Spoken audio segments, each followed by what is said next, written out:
Some doors look like walls until someone decides to push. The rain had stopped. But the street was still wet, the kind of wet that stays after rain has gone, when the pavement holds the water in its surface like it isn't ready to let go yet. The streetlights fell across it in long orange lines, broken and doubled, the city reflected in itself along the ground. Jae-won stood on the pavement outside the building and looked up. 7th floor. Dark. The window of a room that had been emptied so completely that even the darkness inside it felt different from the floors above and below, not the darkness of people sleeping or people watching television or people living their ordinary evening lives. The darkness of gone. The specific, final darkness of a space that has been returned to nothing. He had the translated poem in his pocket. He had Kim Ji-young's voice in his head, calm, precise, laying the meaning out line by line like someone assembling a structure from parts that were always going to fit together this way. Someone is being forced into a marriage they did not choose. Don't look for the person who is trapped. Look for the structure trapping them. Find whoever commands it. He had walked out of that library and gotten in his car and driven directly here because this was where all roads kept ending. This building. This street. This 7th floor window that gave him nothing every time he stood beneath it. He looked up at it anyway. Because the alternative was admitting he had run out of road. He said it out loud. To the building. To the dark window. To the October night that was cold enough now to reach through his jacket. I know you're here. I know you know something. His voice on the empty street was different from his voice anywhere else. Quieter. No performance in it. Just the plain sound of someone saying what they mean because there is no one left to perform for. Take me to her, he said. Name a price. The street received this and said nothing back. He stood there. 1 second. 2. 5. And then. You would pay me. Behind him. A woman's voice. Low. Unhurried. The voice of someone who had been standing there long enough that the cold didn't bother them anymore, which meant they had been there a long time. He turned. She was standing 6 feet behind him in the shadow between 2 streetlights, the deliberate shadow, the space a person chooses when they understand that being fully visible is a choice and they have chosen otherwise. Late 30s, maybe 40. Korean. Dark coat, plain, no jewelry, nothing that caught light or drew the eye. The face of someone who had spent years making themselves hard to remember in rooms full of people who needed to remember everyone. She was looking at him the way you look at something you have been expecting. Not cautious. Not afraid. Not performing any version of either. Just looking. With the steady patience of someone who had been here before this moment and had decided exactly how the moment would go before he arrived. You've been coming here for 2 weeks, she said. Every day. Sometimes twice. Always the same floor. Always alone. You've been watching me. Someone had to. He looked at her carefully. 17 years of watching rooms had given him the ability to read people quickly, not perfectly, but quickly. What he read in her was, not a threat. Not an ally yet. Something in between. Someone who had information and had decided, for reasons he didn't know yet, that he was the right person to give it to. Who are you? He asked. She didn't answer that. Instead, the girl you're looking for. How well did you know her? He thought about 9 words on a water-damaged page. His crown, but not his command. Well enough, he said. No. She said it simply. Not cruelly. The way you correct a factual error. You didn't. Nobody at that school did. That was the point. What does that mean? She looked at him for a moment longer. Then she turned and began walking. Not here, she said. Not on this street. If you want to know where she is, come alone tomorrow. 7 in the evening. She named a pojangmaka, a small street food tent, in a quiet part of Mapo, 3 blocks from the Han River. The kind of place that had been feeding tired people for 20 years and had learned not to ask why they were tired. No driver, she said. No crew. No calls to anyone whose last name carries weight. How do I know this isn't a trap? She stopped walking. Turned just enough. Because if I wanted to trap you, she said, I would have done it 2 weeks ago when you were standing at that door every night like you had nowhere else to be. She walked away. He watched her go, the dark coat becoming part of the shadow between streetlights, then disappearing around the corner with the practiced ease of someone who had been disappearing from corners for a long time. He stood on the wet pavement and looked at the space where she had been. Then he looked up at the 7th floor window. I'm coming, he thought. Whatever it takes. I'm coming. 3 days before the empty seat.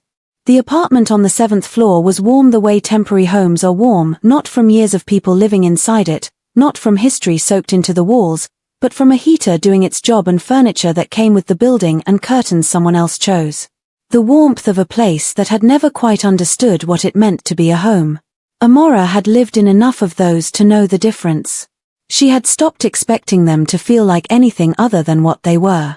She was at her desk. Green notebook open. The sentence she was writing was about the way Seoul smelled in October, cold and specific, the smell of a city that had decided autumn was a serious matter and was conducting it accordingly.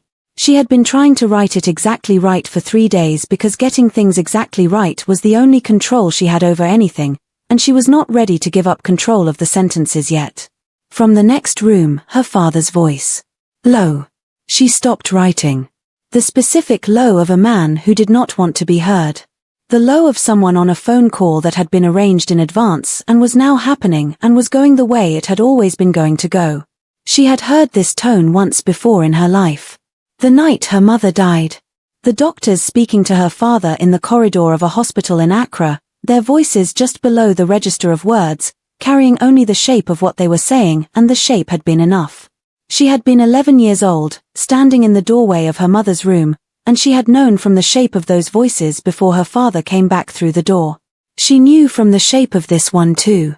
She had known for 3 weeks. She had been watching her father come home from work and sit at the dinner table and look at her with the eyes of a man who had something to say and was building up to saying it, and she had watched him not say it, day after day, and she had understood that the not saying was itself an answer. That whatever was coming was real enough that he needed to work up to it. That it was not a small thing. She had done her own research. She was Amora Osei. She had been the smartest person in every room she had ever entered, and nobody had ever treated her like it except once, briefly, factually, across a group project desk, when a boy with dark eyes had looked at a diagram she drew and said it works in a voice that had nothing extra in it. No performance. Just the truth. She had done her research and she had found the edges of what was happening, and she had understood. Not the details. The shape. And the shape was enough. The call in the next room ended. Silence. Then, 3 knocks on her door. The particular knock of a man rehearsing something he could not make easier no matter how many times he rehearsed it. Amora. His voice through the door. Careful. The single word carrying everything he hadn't said at dinner for 3 weeks. We need to talk. She looked at the sentence in the green notebook. The one about how Seoul smelled in October. She read it back to herself. It was exactly right. She had finally gotten it exactly right, after 3 days of trying. She set the pen down. She went to the door. She opened it. Her father stood in the hallway in his work shirt with the top button undone and the face of a man who had made a decision he could not unmake and was now standing on the other side of it. He looked at her with eyes that were trying very hard to be steady and were not entirely succeeding.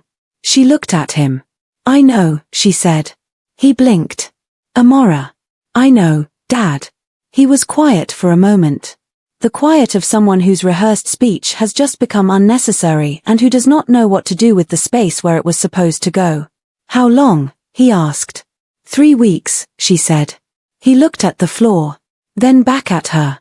His eyes were doing something she recognized, the same thing they had done in the corridor of a hospital in Accra when he came back through the door and found her standing there. The folding inward. The going quiet in a way that was different from being quiet. She understood what he needed. She had understood it since she was 11 years old and learned that sometimes the people you love make mistakes that become too large to fix, and the mistake becomes the thing you live inside for the rest of your life, and the living inside it is its own kind of suffering that no one else can fully see. Her father had made a mistake 3 years ago. He had made it for good reasons, the funding, the research, the work that actually helped people, and the mistake had grown quietly in the background of their lives until it had become this. Until it had become a knock on her door and a voice that said we need to talk. She was not going to make this harder for him. She had decided that 3 weeks ago when she first understood the shape of what was coming. She had sat with the decision every day since and turned it over and looked at it from every angle, and it was still the same decision every time she looked at it. There was no way out that didn't cost more than staying. Running would cost her father everything, his career, his safety, possibly more. Fighting would cost him the same. Whatever legal challenge could be mounted would take time they didn't have and resources they didn't have, and would drag her father into a public exposure that would end him. She was 17 years old and she was the smartest person in most rooms she had ever entered, and she had done the calculations, and the calculations said, there is no version of this where you save yourself and also save him. She was not going to choose herself over him. She simply wasn't. Tell me the date, she said. He told her. She received it the way she had received the news about her mother, not crying, not speaking, the folding inward, the going quiet. Then she went back to her desk. She picked up her pen. She finished the sentence about how Seoul smelled in October. She had gotten it exactly right 3 days ago, and it was still exactly right now, and that was the only thing she had control over, and she was keeping it. She did not leave any note in the door frame. She did not write any message for anyone to find. She had made her decision, and her decision was dignity, silence, going quietly, on her own terms, in her own body, with her own mind intact. Not because she had given up on herself, but because giving up on her father was something she could not do. There are different kinds of strength. Some of them look, from the outside, like surrender. 7 in the evening. Mapo District. The street food tent was small and warm, plastic sheeting on 3 sides, 2 folding tables, the smell of fish broth and hot oil, and 20 years of tired people finding a few minutes of warmth. The kind of place that asked nothing from the people who sat in it except that they sit. Jaewon arrived first. He sat at the back table. He ordered nothing. He waited. She arrived exactly on time. She sat across from him. Ordered 2 cups of tea without asking whether he wanted any. Placed both hands flat on the table between them, the gesture of someone who had done this before. Sat in warm small places and said things that changed the shape of what came after. My name is Yoon Seojin, she said. Until 14 months ago I was a legal advocate. I worked specifically with international families in sold cases where women or girls were moved across legal jurisdictions under the cover of family decisions. Business arrangements. Diplomatic circumstances. Moved, Jaewon said. You mean taken. The legal framework they use calls it movement, she said. I call it what it is. Why were you disbarred? She wrapped both hands around her teacup. 14 months ago I identified a private arrangement network operating across Seoul's legitimate business world. I found documentation connecting 3 names, men with clean public profiles and very unclean private operations. I made the mistake of moving before I had secured the evidence properly. She paused. The evidence disappeared. My license followed within the week. Who were the 3 men? She looked at him steadily across the table. You share a surname with one of them, she said. The pojangmaka was warm. Outside the plastic sheeting the city moved in its ordinary evening way, a couple arguing about something small, a delivery driver on a scooter, the unremarkable machinery of people living lives that had nothing to do with any of this. Jaewon did not move. Tell me about Amora, he said. Seojin nodded. Her father, Dr. Kwame Osei, made a financial agreement 3 years ago. Research funding. The source was not clean but the work was legitimate and he needed it, and he told himself that the source being dirty didn't make the work dirty. She looked at her tea. He was wrong. 3 years later the people who provided the funding decided it was time to collect their return. Amora. A marriage arrangement. The man is 53. South African. Business interests across 3 countries. He has been seeking a particular kind of arrangement for several years, young, educated, the right connections through her father's work in international health policy. She paused. Dr. Osei signed the agreement. Whatever the signing cost him, he signed. How did you find it? Jaewon asked. If you were disbarred, how are you still tracking these cases? Because being disbarred removes your license, she said. It doesn't remove 14 years of contacts. People who worked inside that system and left it. People who still believe what I believe, that what these arrangements do to people is wrong and somebody needs to be watching even when the law isn't. She reached into her coat pocket. Placed a piece of paper on the table. A date. 10 days from that moment. That's all I have, she said. The date came through a secondary document one of my contacts accessed before the filing was sealed. The location, where the ceremony will actually happen, is kept completely separate. It's the most protected piece of information in the whole arrangement. Even I don't have it.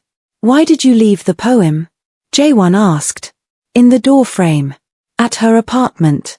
Seojin was quiet for a moment. I had been watching that building for 6 weeks, she said. Tracking the case. Waiting for an opening. Then I saw you, a teenage boy coming back every day, alone, no explanation. Coming back the way people come back when they have a reason that matters to them. She looked at him. I left it for whoever was searching. I didn't know it would be you. I didn't know who you were to her. What am I to her? Jaewon said. Seojin looked at him for a long moment. I don't know, she said honestly. But you're the one who came. Which means you're the one I work with. She leaned forward slightly. I need one document from your father's filing system. A private registry filing for this arrangement. It will have the date, which I already have, and the names of all parties. Which I need on record for the legal challenge I'm preparing. And it may have the location. You said the location is kept separate. It usually is, she said. But look anyway. Sometimes people are less careful than their system requires them to be. And if my father finds out I went into his files? She met his eyes. Then you will understand, she said, exactly what kind of man your father is. And you will have to decide what to do with that. He picked up the piece of paper with the date on it. Looked at it. 10 days. I'll get you the document, he said. Dinner. The long dark table. 2 plates. The silence that had lived in this house longer than Jaewon had, the silence that preceded him and would outlast him, the silence his father maintained the way other men maintained their health or their reputation. Deliberately. As a practice. Jaewon sat across the table and looked at his father and thought about Seojin's voice saying you share a surname with one of them, and he looked at the man across the table and tried to see it clearly for the first time. Not as a father. Not as the structural core around which he had built everything. Just as a man. Who made decisions. Who had made a specific decision that had a specific consequence for a specific girl who sat in the 3rd row of a classroom and wrote in a burgundy notebook and looked at people like she already knew the truth about them. Sungjin set down his document. He looked at his son. You seem distracted, he said. School, Jaewon said. Sungjin held the look for 3 seconds longer than usual. The calculation behind his eyes, precise, fast, the calculation of a man who had been reading rooms and people for 51 years and was very rarely wrong. Then he picked up his document again. There was a student in your class, he said. Casually. The tone of someone mentioning something unremarkable. A transfer. The African girl. I understand she left. The table went completely still. Not dramatically. Just the specific stillness of a moment that has been waiting to arrive and has now arrived. Jaewon did not move. Did she, he said. Her father's assignment reached its conclusion, Sungjin said. These international placements are temporary by nature. The work ends, the family moves on. It's the nature of that kind of arrangement. Of course, Jaewon said. It's important, Sungjin said, turning a page without looking up, not to form attachments to temporary things. They leave. That is their nature. Attachments to them are inefficient. He said it the way you state the temperature outside. Factual. Completely unemotional. The tone of a man for whom this was simply how things worked. Not cruel. Not guilty. Simply certain that the way things worked was correct and required no further examination. Jaewon picked up his chopsticks. Understood, he said. Sungjin turned another page. Good, he said. That was dinner. Jaewon went to his room. He sat on the edge of his bed and looked at the city through the floor-to-ceiling window, all those lights, all those lives, the ordinary ongoing machinery of a city that had not been informed it was supposed to stop for any of this. Her father's assignment reached its conclusion. Not a transfer. Not personal reasons. A conclusion. He described her like she was a project. Like she was a file that had been completed and returned to its shelf. He said it at his own dinner table with his own chopsticks in his hand and a document in front of him, and he said it without flinching because to him it required no flinching. It was simply the correct description of how things were. Jaewon pressed his hand flat against his thigh. He looked at the city. He looked at the burgundy notebook on his desk. He waited until the house went quiet. Then he went to his father's study. 3rd floor. Floor-to-ceiling bookshelves. Dark wood desk. A single lamp. Filing cabinets along the far wall with combination locks, physical, old-fashioned, the kind his father had chosen specifically because they could not be hacked or remotely accessed or compromised by anything except someone who knew the combination. Jaewon had known the combination since he was 12 years old. His father had never shown it to him.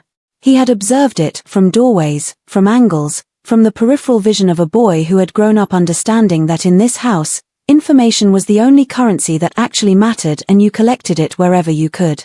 He opened the cabinet in 9 seconds. He worked through the files the way his father had taught him to work through everything, methodically, without rushing, in the correct order. His father's filing system was precise to the point of being a language. Everything alphabetical within categories. Categories color-coded by flag paper. Subcategories organized by type and date. He had grown up watching this language being written. He could read it. He found the private arrangement section. 3 filings in the past 18 months. He opened the 3rd one, dated 6 weeks ago. The names were there. Amora Kwame Osei, age 17. His jaw tightened. Once. He controlled it and kept reading. The date matched what Seo-jin had shown him. The groom, South African. 53 years old. Business interests listed across 3 countries. A name he didn't recognize but that carried the weight of a man who had spent decades making sure his name didn't need to be recognized to have power. The witnesses. Park Sung-jin. Baek Joon-ho. He stopped. Read that name again. Baek Joon-ho. Hyunki's father.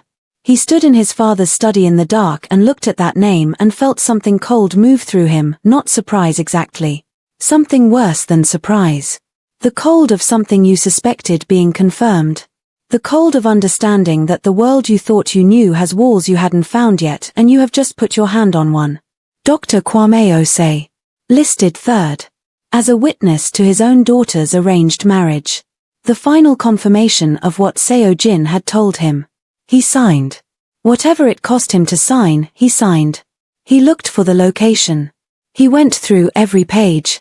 Every line. Every footnote. Where the location should have been a single line. Venue details communicated through secondary channel. Not for registry record. He stood in the study and looked at that line for a long time. Then he photographed every page. Put everything back exactly as he found it. Went back to his room. Sent the photographs to Seo-jin. Set his phone face down on the desk. Sat in the dark and thought about his father saying attachments to temporary things are inefficient, and thought about a girl pressing her hands flat against a soaked notebook because the alternative was letting go and she was not built for letting go. He picked up the burgundy notebook from his desk. Held it. 9 days, he thought. I don't have the location. But I have 9 days. He put the notebook down. He was not going to sleep tonight. That was fine. The next morning Hyunki was at the car before Jaewon reached the parking area. Not casual. Not performing anything.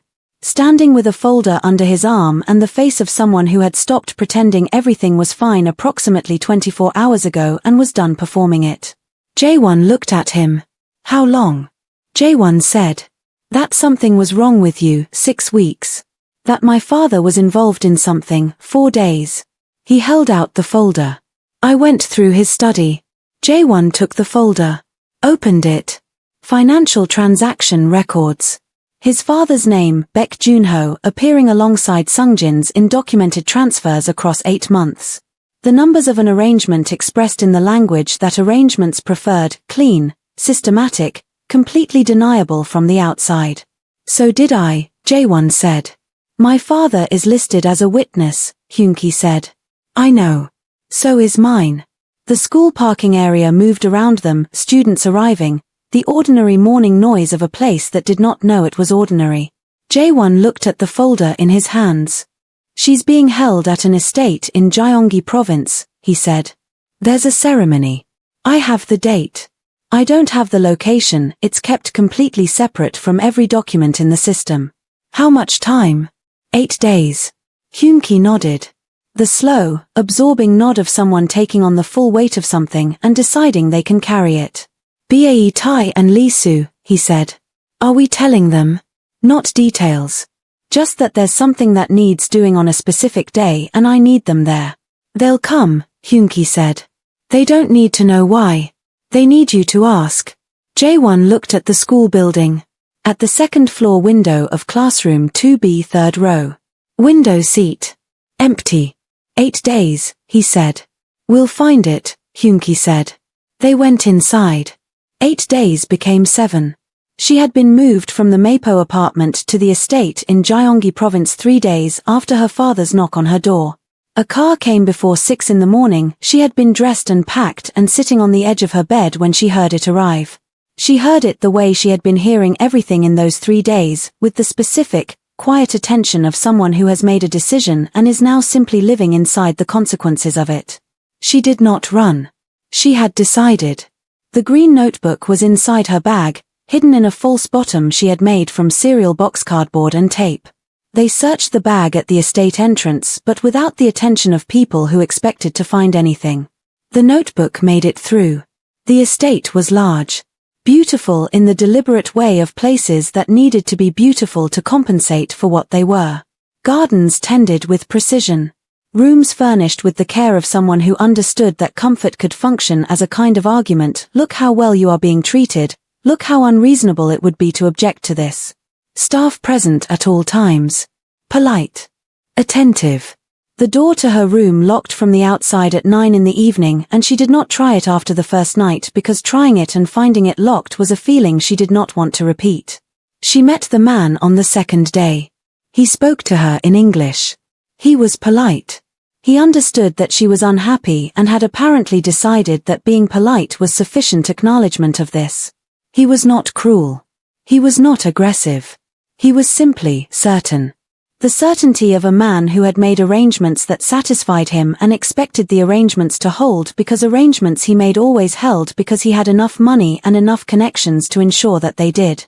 She looked at him across the formal sitting room and thought, you are not the worst kind of man. You are the kind of man who has decided that what he wants matters more than what I want and has enough power to make that true. Which is its own kind of terrible. She said, it's nice to meet you. Because anything else in that room on that day would have cost more than she could afford. She saved everything. She wrote at night by the light of her phone, flat against the mattress, the light not reaching the gap under the door. She wrote about the estate. The layout of the garden. The shift patterns of the staff she had observed from her window. The side entrance to the main building used for deliveries. She was not building an escape plan. She had decided not to run. She had decided it clearly and she was not undeciding it. Her father's peace was worth more than her own. She was writing because writing was the only thing she had complete control over. Because putting things on a page made them real in a way that kept them from becoming too large to hold. Because her mother had once told her, when Amora was 9 years old and crying about something she couldn't remember anymore, write it down. Whatever you can't say, write it down. Writing things down makes you the one who holds them instead of the one being held by them. She wrote about soul.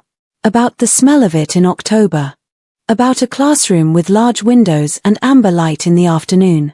About a boy who looked through rooms the way generals look through maps, not at things, through them, and who had looked at her diagram and said it works in a voice with nothing extra in it. She wrote, I think he was the most honest he ever was in that moment. 2 words with no performance in them. Just, the truth.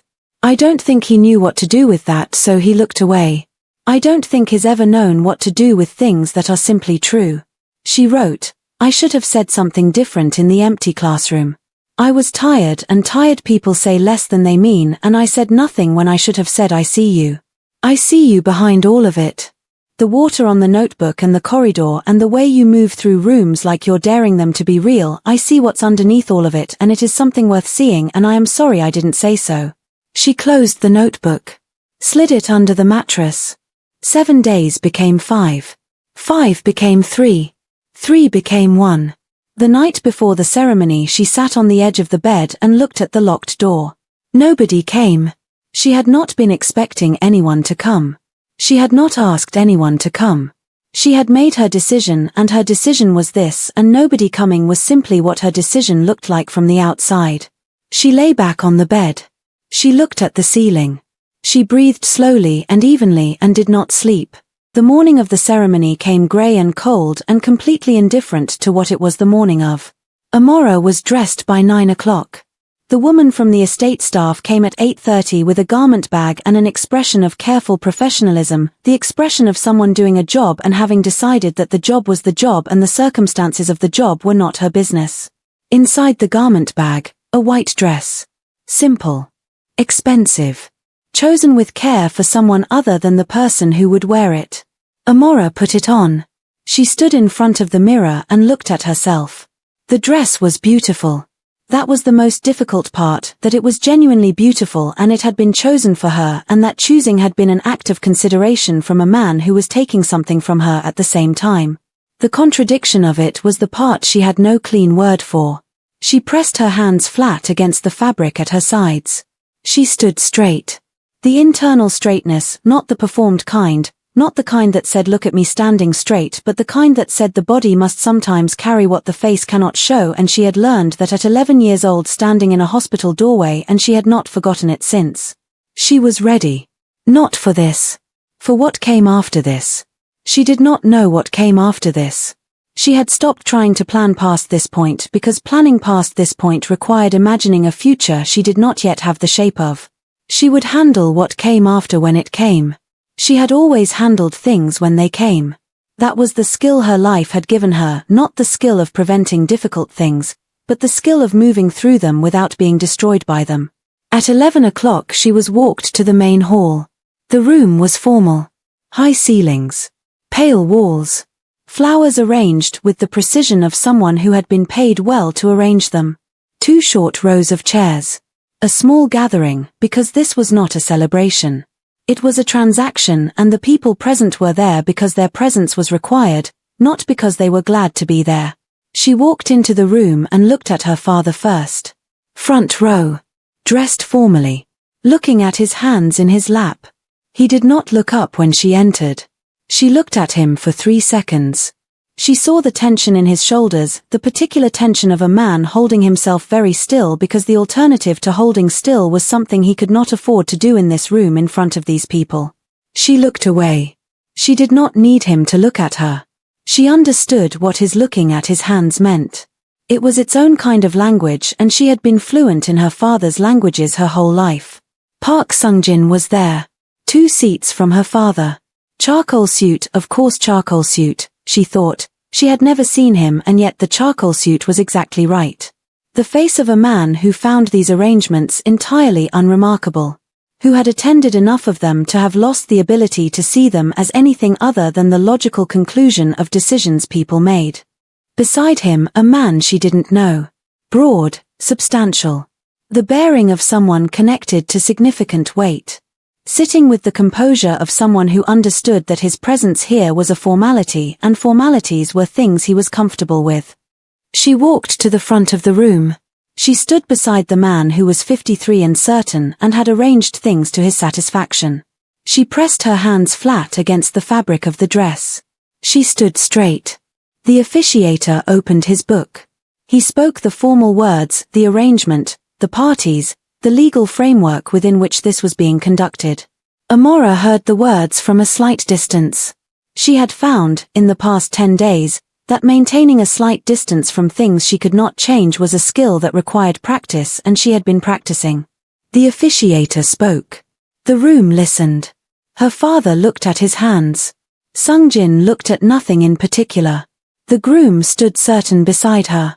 And then the officiator reached the moment that these ceremonies always reach, the moment that exists in every ceremony regardless of the circumstances surrounding it, the moment that is older than any of the people in the room, the moment that asks the room to speak or be forever silent. He looked up from his book. He looked at the gathered witnesses. His voice carried the tone of a man who expected the next 4 seconds to be uneventful, who had stood in many rooms and asked this question and received only silence in return, who had come to understand the question as a formality rather than a genuine invitation. If anyone present knows of any lawful reason why this union should not proceed, he said, speak now. He paused. The room was silent. Or forever hold your peace. 1 second. 2. 3. Seojin rose from her chair, and from outside the double doors at the back of the room. We object. The double doors opened. Not kicked. Not thrown. Pushed steadily, with the full deliberate weight of 4 people who had driven an hour from Seoul and had not come this far to hesitate at a door. Jaewon first. Dark jacket. No uniform. His face carrying the expression his school corridors had learned to move aside for, not aggressive, not performing anything, simply certain. The certainty of someone who made a decision in the dark of their own room and carried it intact across 9 days and an hour's drive and was now standing in a doorway in Gyeonggi province delivering it. Hyunki behind his left shoulder. Broad. Steady. The face of someone who chose to be here and had finished second-guessing the choice approximately 9 days ago. Bae Tai and Lee Su flanking. Slightly uncertain about the full specifics of what they had walked into, but present. Completely, fully, without reservation present. Because Jaewon had said there's a ceremony to dismantle and that had been enough. It had always been enough. The ceremony room received them the way rooms receive things they were not prepared for, a collective held breath, a stillness that was different from the stillness that had existed 2 seconds ago. The stillness of a room that has just understood that its assumptions about how this was going to go were wrong. The officiator stared at the doors. The groom's face moved from certainty to recalculation. Baek Jun-ho, Hyunki's father, half rose from his seat. Saw his son standing in the doorway. Sat back down with the expression of a man receiving information he needed time to process. Dr. Kwame Osei looked up from his hands. He looked at the 4 boys in the doorway. Park Sungjin did not move immediately. He looked at his son. Across the length of the room, across the chairs, the flowers, the frozen officiator, the witnesses, all the architecture of an arrangement he had considered settled and sealed and beyond challenge, he looked at his son standing in a doorway he had not been invited through. Then he stood. Slowly. Completely. The way a man stands when he wants the standing itself to carry a message before he says a word. He was 51 years old and he had been the most controlled person in every room he had ever entered, and this room was no exception. His face was cold. Composed. The surprise, and there was surprise, genuine surprise, the first genuine surprise Jaewon had seen on his father's face in 17 years, had already been folded into the control. Pressed flat. Made orderly. He stood and he looked at his son and he said nothing. Because Park Sungjin had always understood that silence, deployed correctly, was more powerful than any word. Jaewon looked back. He did not look away. He never looked away. Seojin was already moving. She had risen from her chair the moment the doors opened and she walked now toward the officiator with the folder open in her hands, documents visible. The top page bearing the insignia of a legal challenge filed 40 minutes ago through a contact in the family court system. My name is Yoon Seojin, she said. Her voice was the steadiest thing in the room. I am filing a legal challenge to this arrangement on 3 grounds. First, the contracted party is a minor under Korean jurisdiction which supersedes the private framework being applied here. Second, the agreement was made under documented financial duress which invalidates the conditions of informed consent. Third, she looked at the room. At the witnesses. At the groom. At the officiator with his closed book. The arrangement was facilitated through a private network currently under investigation for violations I have documented and submitted to the family court as part of this filing. She placed the folder on the nearest surface. Open. Visible. The documents there for anyone who wanted to look. The groom looked at the folder. His certainty had left his face. What remained was the expression of a man who was intelligent enough to understand that a public legal challenge, regardless of outcome, was a complication his business interests could not absorb without significant cost. The calculation moving behind his eyes. The realization that the calculation no longer added up the way it had added up this morning. He took a step back. One step. Small. But the room felt it. Baek Joon-ho sat in his chair with the expression of a man who had a great deal of thinking to do and was beginning to do it. Dr. Kwame Osei showing an obvious confused expression. Sungjin was still standing. Still looking at his son. Still saying nothing. And Jaewon, for the first time since the doors opened, looked away from his father. He looked at Amora. She was standing at the front of the room in a white dress someone else had chosen, on a day she had not chosen, in a room she had walked into because she had decided her father's peace was worth more than her own escape, and she had stood here straight-spined and composed and with her hands pressed flat against the fabric of the dress, and she had heard the doors open, and she had heard his voice from outside before she saw him, and now she was looking at him. He was looking at her. The room between them existed. The people in it existed, her father with his hands in his lap, Sungjin standing cold and contained, the groom stepping back, Seojin with her folder, Bae Tai and Lee-soo in the doorway slightly stunned by the room they had walked into. All of it existed. None of it was the most important thing happening. The most important thing happening was, she had walked into this room having decided that nobody was coming. Having counted the days down without hope. Having made her peace with a future she had not chosen and was accepting anyway because the alternative cost more than she had decided to spend. And the doors had opened. And his voice had come through them first. And now he was standing in the room looking at her the way he had looked at her diagram in a group project meeting, not at it, through it, to the thing underneath, the real thing, the thing that mattered, and his face had none of its arrangements in it. None of the correct expressions. None of the carefully maintained architecture of a boy who had spent 4 years making sure rooms knew exactly who he was and what that meant. Just, him. Looking at her. She looked back. Neither of them spoke. Because 6 weeks of corridor silence and water-ruined notebooks and amber classroom light and 9 words and 9 days of searching, 6 weeks of everything that had happened between them without either of them ever quite naming what it was, did not begin with words. Some things begin with exactly this. 2 people in a room that tried very hard to be the end of one of them. Looking at each other. Finally. The flowers on the ceremony tables caught the afternoon light through the estate windows, the same quality of light that came through classroom windows in Seoul in October. Amber. Quiet. The kind that makes even ordinary things look like they were placed deliberately. Jaewon stood in the doorway. Amora stood at the front of the room. The silence between them was not the silence of people who had nothing to say. It was the silence of people who had too much to say and had just found, after 6 weeks, the right place to begin saying it. The doors are open. But the most dangerous man in the room has not yet spoken. And his son is standing in his way. The room waited, cutting the astounding light of episode 2. Please like, share and subscribe if you made it to this point.